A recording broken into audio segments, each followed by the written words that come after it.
नमस्कार। 8 PM में एक बार फिर आपका स्वागत है और मैं हूं दर्शपाल गुप्ता। आज प्रधानमंत्री नरेंद्र मोदी का श्रीनगर में दौरा था और उन्होंने बख्शी स्टेडियम में एक बहुत बड़ी रैली को संबोधित किया। 370 के बाद ये पहली बार कश्मीर आए हैं और उन्होंने अपने भाषण में 370 के बाद आई तब्दीलियों के बारे में कहा, कश्मीर के हालात के बारे में कहा, वहां तरक्की के बारे में कहा, वहां G20 होने के बाद की बात कही। कुल मिला के हम कहें कि प्रधानमंत्री के दौरे में सौगात तो दिए ही दिए, उन्होंने हजारों करोड़ों रुपए के सौगात भी दिए, लेकिन इसके साथ साथ कश्मीरियों का दिल जीतने की कोशिश भी की, क्योंकि रैली में एक बहुत बड़ी भीड़ जुटी हुई थी। हालांकि उमर अब्दुल्ला ने कहा है कि ये एक सरकारी मुलाजिम थे जिनको बसों में भर भर के लाया गया, और जो महबूबा मुफ्ती है उन्होंने भी यही बात की, इतनी ठंड में लोगों को जबरदस्ती स्कूलों कॉलेजों से दफ्तरों में से निकाल निकाल कर ला के वहां खड़ा किया, उसके लिए भीड़ बढ़ी है। ये कोई नई बात नहीं है, ये जब भी कोई ऐसी बड़ी रैली होती है, जम्मू में रैली थी तब भी यही बात कही थी, जहां की बैठने के लिए जगह भी नहीं थी। लेकिन कश्मीर की रैली शायद लग नहीं रहा था इनको कि प्रधानमंत्री मोदी के आने के बाद 370 टूटने के बाद लोगों का विश्वास जो है पीएम के साथ इतना बढ़ेगा, ये शायद इनकी सोच से परे था। क्योंकि जब से 370 टूटी है वहां पे, ये 370 की ही बात करते आ रहे हैं, 370 को लेके बात करते आ रहे हैं और दूसरी कोई बात नहीं। ये यही बता रहे हैं कि 370 के बाद टूटने के बाद जम्मू कश्मीर में किसी किस्म की तरक्की नहीं हुई। आज प्रधानमंत्री ने वहां जाके उन्हीं के गढ़ में उनकी आंखें खोली, उनको बताया कि 370 से पहले यहां क्या कुछ हो रहा था और उसके बाद क्या कुछ हुआ। और दूसरी तरफ जम्मू में पूरे देश के अंदर भी जो कांग्रेस है उन्होंने प्रोटेस्ट किया है एसबीआई के खिलाफ। इलेक्टोरल बॉन्ड जो थे उसे सुप्रीम कोर्ट ने ऑर्डर दिया था कि जो एसबीआई है वो सुप्रीम कोर्ट को पूरा ब्यौरा दे उन बॉन्डों के बारे में, किस किस को कितना कहां कहां दिया गया है। लेकिन अभी तक एसबीआई ने किसी किस्म का ब्यौरा नहीं दिया और जम्मू में भी इसको लेके प्रोटेस्ट किया गया, जिसमें कार्यकारी अध्यक्ष जो है कांग्रेस के रमन बल्ला थे, रविंदर शर्मा जो इनके स्पोक्स पर्सन है, और शाद में टोनी भी थे, इन्होंने भी यहाँ पे प्रोटेस्ट किया। तो आइए हम आपको सबसे पहले दिखाते हैं प्रधानमंत्री की कश्मीर यात्रा पर एक रिपोर्ट और उसके बाद आज के समाचार। देश में चुनावी माहौल और गारंटी के मौसम में प्रधानमंत्री नरेंद्र मोदी आज श्रीनगर पहुंचे और विकसित भारत विकसित जम्मू कश्मीर कार्यक्रम के दौरान बख्शी स्टेडियम में सार्वजनिक सभा को संबोधित किया। अनुच्छेद 370 के निरस्त होने के पश्चात ये प्रधानमंत्री का कश्मीर घाटी का पहला दौरा था। केंद्र शासित प्रदेश में कृषि अर्थव्यवस्था को बढ़ावा देने के लिए प्रधानमंत्री ने हजारों करोड़ों रुपए की परियोजनाओं का उद्घाटन किया। प्रधानमंत्री ने कहा कि आज समर्पित की जा रही विकास परियोजनाएं जम्मू कश्मीर के विकास को बढ़ावा देंगी। उन्होंने कहा कि जम्मू कश्मीर भारत का मस्तक है और अपने आप में ही इतना बड़ा ब्रांड है। विकसित भारत के लिए विकसित जम्मू कश्मीर प्राथमिकता है। विकास की शक्ति, पर्यटन की संभावनाएं, किसानों का सामर्थ्य और जम्मू कश्मीर के युवाओं का नेतृत्व, विकसित जम्मू कश्मीर के निर्माण का रास्ता यहीं से निकलेगा। उन्होंने कहा कि श्रीनगर अब भारत के पर्यटन उद्योग का केंद्र है और 2023 में ही 2 करोड़ से ज्यादा पर्यटक यहां आए हैं। G20 की सफलता की चर्चा भी उन्होंने रैली के दौरान की। प्रधानमंत्री ने कहा कि पर्यटन के साथ ही कृषि और कृषि उत्पादों का, जिनमें मेवे, चेरी, केसर, सेब आदि हैं, उनकी बात ही अनोखी है।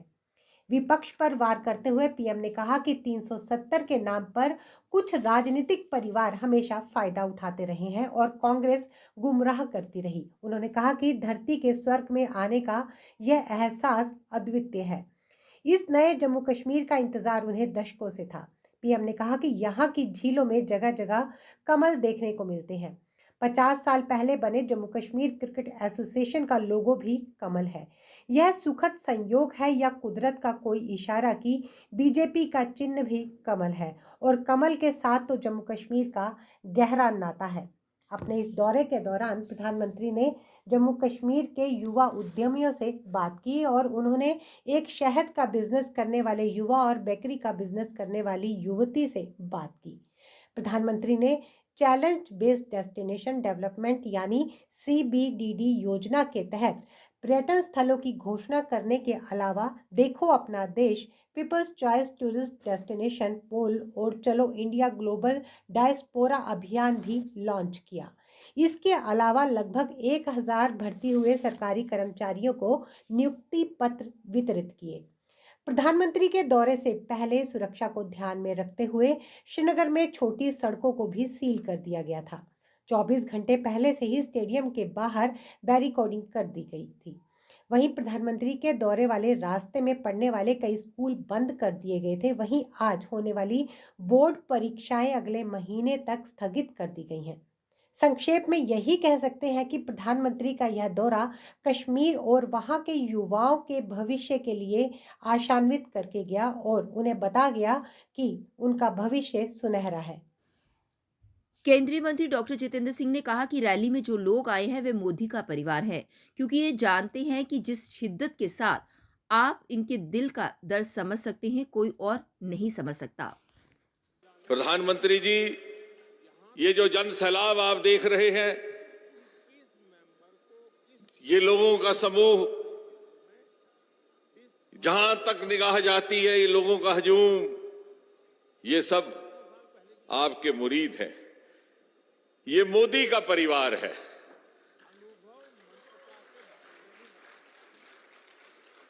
ये मोदी का परिवार है और ये परिवार जन सुबह से आपके दीदार की हसरत लिए यहां इंतजार कर रहे हैं,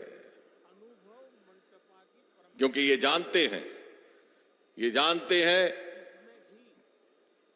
कि जिस शिद्दत के साथ आप इनके दिल का दर्द समझ सकते हैं, कोई और नहीं समझ सकता। प्रधानमंत्री जी, आपने यहां के अवाम को बेहाली और बेहाली के एक लंबी काली स्याह रात से निजात दिला करके इनका मुकद्दर बदला है और मुकद्दर बदलने के साथ साथ इनको एक नए मुस्तकबिल का ख्वाब दिखाया है।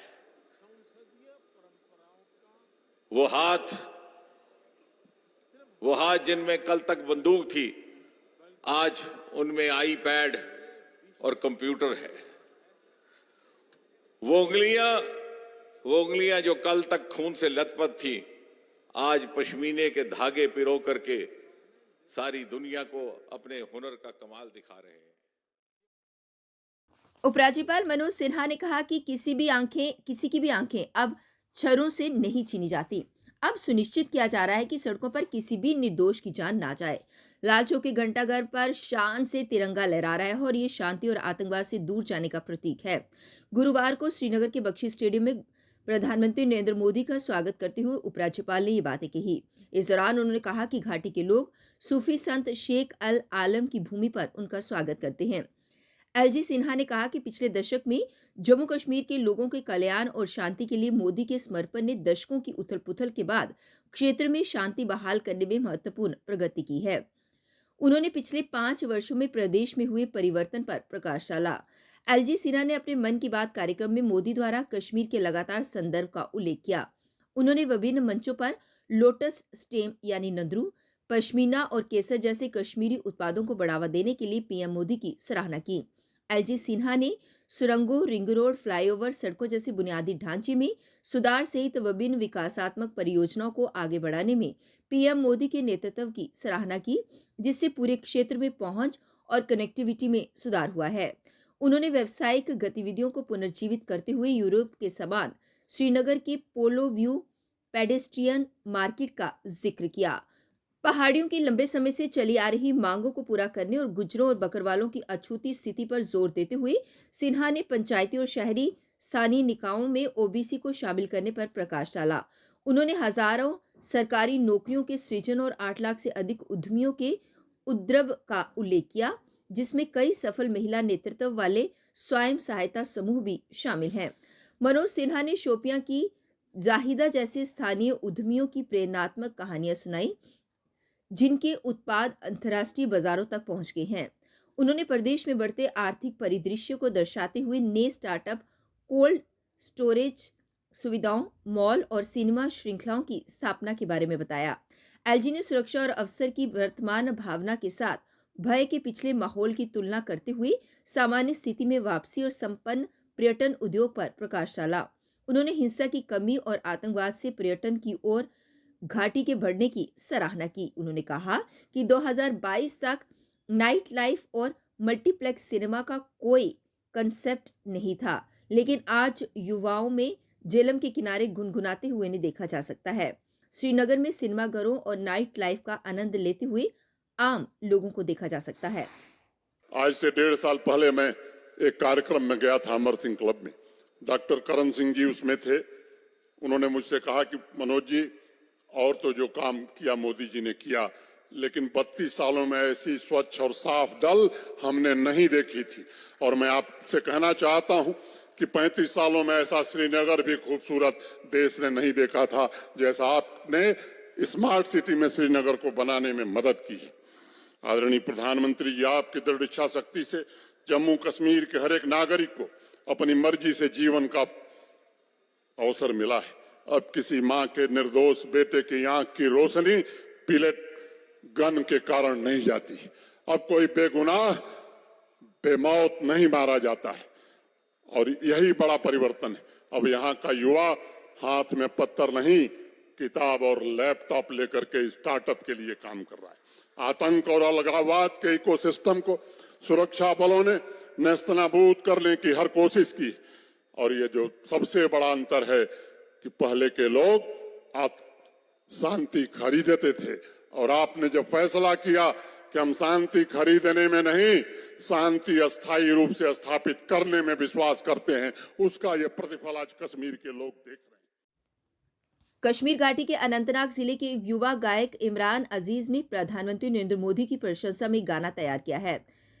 27 वर्षीय इमरान अजीज का यह गाना 3 मिनट का है। इसमें पीएम मोदी के स्वागत के बोल हैं और अनुच्छेद 370 को निरस्त करने सहित उनकी सरकार द्वारा उठाए गए कदमों की प्रशंसा की गई है। गाने की शुरुआत मोदी आएंगे, कमल खिलाएंगे, झंडा लहराएंगे से की गई है।